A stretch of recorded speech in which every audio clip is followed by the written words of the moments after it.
there, and welcome to this webinar all about hormone testing. So, my name is Ellen. I am a clinical naturopath. I work a lot in the fertility and hormone space, helping women all over the world with hormonal conditions, helping them to get pregnant, helping them to be able to come off hormonal contraception safely and effectively without side effects. So, I am just very passionate about hormone testing, getting the right hormone testing done, getting it done on the right day of the month, and being able to interpret it properly as well. Because this is just the most common thing that I hear from people is that I've had hormone testing done and everything's fine. And honestly, if I had $1 for every time that I heard someone say that, I can't even tell you. So, I am here to explain to you all about hormone testing and why it is so important to do it properly. If you've been told that there's no point doing hormone testing, or that it doesn't mean anything, or that the menstrual cycle is too changeable to do hormone testing, it is just absolutely not true. And it's just telling you that that practitioner does not know how to interpret hormone testing properly. So, let's get to it. So, first off, I wanted to explain a little bit about what actually the different hormones are. So, I'm just going to share my screen with you so that you can understand a little bit more about what hormones are actually going on in the body. So, this is you. And so, we have hormone signaling happening from the brain.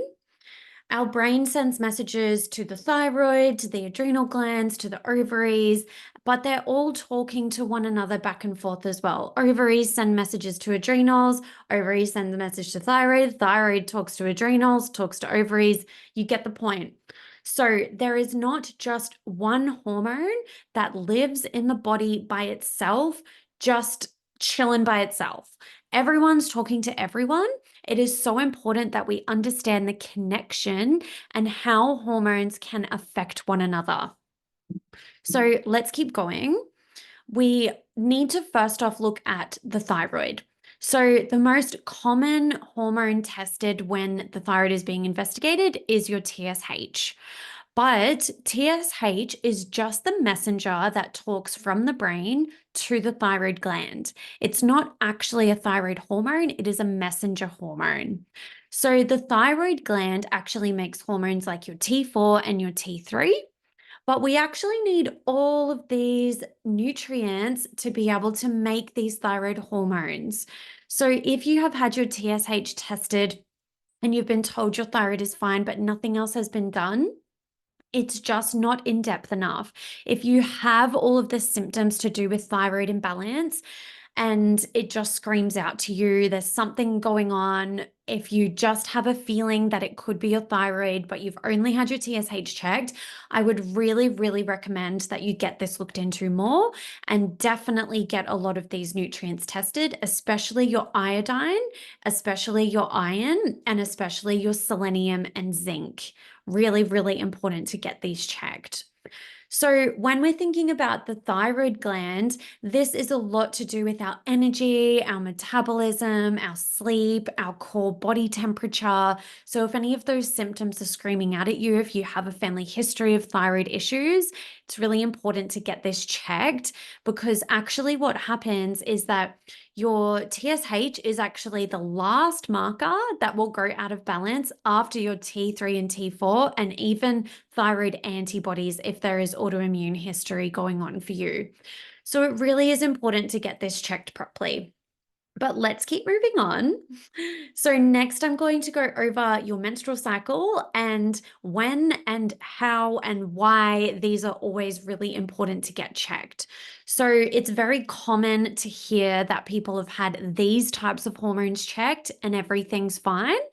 But when I have a look at the results, there's usually so much going on, or it just hasn't been tested on the right day. So, what is the right day? We can see that things are changing every 28 to 30 days for women. So, hormones are going up and down on all different days. We actually don't have the same hormone levels on any particular day in the cycle at all. So we need to find out what the best day to test particular hormones on is. So first off, when we're looking at your luteinizing hormone and your FSH, which is to stimulate your ovulation. So this is important for whether you are diagnosed with PCOS, whether you're trying to get pregnant, whether you're trying to avoid pregnancy naturally. So LH and FSH, it's actually best to test this on day 2 or 3 of your cycle. So remembering day 1 of your period is day 1 of your menstrual cycle. So day 2 or 3 of your cycle is day 2 or 3 of your period. So this is the best time to check your LH and FSH because there are particular ratios that we need to look at with these hormones. This peak does not happen on the same day for everyone. So we cannot say to go and get your LH and FSH checked on day 14 because this peak might happen on day 7 for you. This peak might happen on day 22 for you. But the levels that are happening on day 2 and 3 is what we want to look for because that is quite standardized. So this is going to give us a good indication as to what's actually happening with this ovulation cycle and how those stimulating hormones are effectively happening in the body. The next hormones we want to look at is your estradiol, which is one type of estrogen, and your progesterone levels. So the best time of the month to test these ones is around about day 21, or if you are tracking your menstrual cycle using basal body temperature tracking, then 7 days post ovulation. So this is really important if you do have irregular cycles, if you have, say, shorter cycles, less than 26-day cycles, or if you have longer cycles, longer than 33-day cycles, I would really recommend you start doing basal body temperature tracking. You can see here that our basal body temperature increases significantly once we have ovulated. So this is not going to happen if you haven't ovulated, but we can get these peaks of LH and FSH before ovulation, and also that can happen and ovulation may not actually occur. So we cannot trust LH OPK tests if you are trying to track your ovulation or your fertility. We need to be opting for basal body temperature tracking. But when we're looking at hormone testing, estrogen, progesterone needs to be checked on day 21 or 7 days post ovulation is the best time. And how do we check that? We can do blood testing or we can do urine testing. So, depending on where you are in the world, that will indicate for me how we can get your hormones checked most effectively. So we can definitely look at doing urine testing, which shows us a lot to do with different types of estrogens in the body. So we actually have 3 different types of estrogens. We can check one in blood, which is still effective and still very helpful. And we can also check your progesterone levels.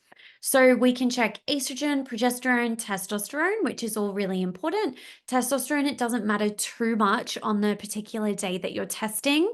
But it is a really, really important one if you are wanting to balance your hormones, if you are wanting to look into fertility at all, if you're wanting to treat PCOS or figure out why you might be missing your period or having irregular cycles as well. It's a really important one to check. And the next one that we need to look at is your cortisol levels. So you would have seen in this chart here, your adrenal glands. So your adrenal glands is where we make our cortisol and our adrenaline. And our adrenal glands is what really, the cortisol and adrenaline is what helps us to basically get stuff done. But we don't want an overproduction of cortisol, which is our stress hormone. We don't want that to be happening because that can really upset ovarian hormones like our estrogen, progesterone, testosterone, and it can also really upset our thyroid gland as well. So high cortisol can be from high stress events. Low grade chronic stress can really deplete the adrenals. So we really need to be looking at what's actually happening with your cortisol balance. We want our cortisol levels to be going in this direction, like this red little chart here. So our cortisol should start off medium range in the morning on waking, and then it should peak around about mid-morning, and then it should start dropping off by afternoon and nighttime, because this is when our melatonin starts to rise in the afternoon so that we can get into a deep, restful sleep overnight. So it's important to get these checked at multiple times of the day, your cortisol, because it does change during the day. We cannot go for an afternoon cortisol check and take that as the answer as to what's happening with your cortisol, because it really can change. I've seen people who have normal levels of cortisol morning and on waking and morning, and then their cortisol levels peak crazy high in the afternoon and evening, and vice versa. So we really need to look at what's going on here with your cortisol levels. And this is also going to teach us about what might be happening with sleep imbalances. It can teach us about what's happening with your anxiety, low mood, PMS, things like this. So it really is such an important one to be working on your hormone levels, getting the right hormone testing done, because this is just key. It is so, so important. If you're going through hormonal imbalances and you're having symptoms every month, if you're getting PMS issues, if you're having irregular cycles, if you can't fall pregnant, if you're having recurrent miscarriages, it's another really big indicator that there may be progesterone issues. So getting the right hormone testing is important. I've just seen too many people who have come to me after years of trying to get help, and they've actually never had hormone testing done at all, or they've not had it done on a particular day of the cycle. I've seen people who have been through multiple rounds of IVF and have never actually had their hormone levels checked. And this is where I like to sit with treating my clients, is that I like to sit in that area of, okay, we need to do something. We might not want to go down going back on contraception. We might not want to go back down IVF pathway, but we can do so much in that middle section where we can work on diet, lifestyle, balancing hormones, getting nutrient deficiencies sorted, because that's another thing. If there's nutrient deficiencies here, this is going to affect everything down the line: thyroid, adrenals, ovarian hormones. It's going to affect it all. There's not just one thing in the body living by itself at all. They're all talking to one another, and it all affects one another. So really, really important that you get these things done correctly at the right time of the month, getting the right hormone testing done. It's like fitting a puzzle piece together. We can't do it properly if we're missing a few puzzle pieces. It's just not going to happen. So last but not least, I would love to offer you a free discovery call with me to figure out how we can actually get this hormone testing done for you for wherever you are in the world. I see clients worldwide. I am obviously Australian. I live in Australia. I see lots of clients online here. Um, Rural people, people who work shift work. I see young mums. I see people with young kids. So many different categories of people who just benefit from being able to access healthcare online. You can do everything from the comfort of your home, including testing, which I can explain to you. I do have a podcast called Conscious Health and Life Podcast. So please search that on Spotify or Apple Podcasts, and you'll be able to learn a lot more along the lines of all of this hormone stuff. This is my dog. He's not this small anymore though, but he's still just as cute.